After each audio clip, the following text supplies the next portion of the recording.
Who remembers Kim Possible? So I decided to revisit some old episodes of Kim Possible. I said I'm going to rewatch the series, and it really brought back some old memories. I haven't watched a lot of old cartoons, early 2000 cartoons with female leads, so it was quite refreshing to see a show like this.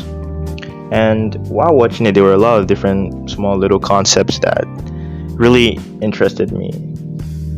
One thing I really liked about the show is that it didn't play this classic trope of the hero or our main protagonist trying to balance the superhero or super spy life with their normal everyday teenage life. Instead of keeping it as a secret and trying to keep it separate and going through the whole antics of keeping this part of their life a secret, Kim Possible was completely open about being a secret agent. There was no hiding, there was no lying to her parents or lying to her friends. It was quite odd because with this kind of concept, it really makes me wonder about the rules of the universe and how this is even possible. But I'm not really, it's a kid's show. I'm not supposed to overthink the little things. Oh no, it seems like everybody in Kim's life was really supportive of her escapades. The thing about Kim is that she comes from a very high standard family. Her mom a neurosurgeon and her dad a rocket scientist with two genius twin little brothers.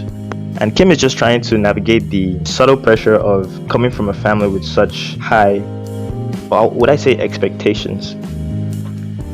One of the funny things about Kim Possible is that the main mission or whatever action scene or escapade that's happening in the episode usually takes a backseat to what is going on in our social life. But at the end of every episode, it kind of always seemed like things just happen to end up being okay.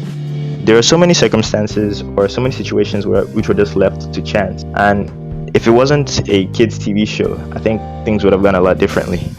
I'll take some time to shout out Wade. You see, Wade's backstory is very vague, but I did a little bit of research, and it turns out that he's this child prodigy who graduated from high school and college before the age of 10 years old, and essentially works professionally as tech support for Kim Possible's whole super agency or whatever. I also love the fact that you can barely or you never ever actually get the opportunity except this one time during one scene that you see Wade outside the room. Next thing, I really want to talk about the writing back then. The humor of these shows was really spot on, especially for an early 2000s kid show. They just don't write kid shows how they used to, because the dialogue in some of these shows is so natural and it flows so well and it works so well without anything feeling forced or any of the jokes coming out flat. It just works.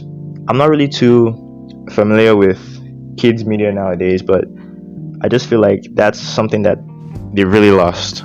The thing about Kim Possible's Rogues Gallery and its very diverse cast and characters, I really love the fact that majority of the characters weren't just all a bunch of copy and paste white people. There were a lot of diverse characters in this show.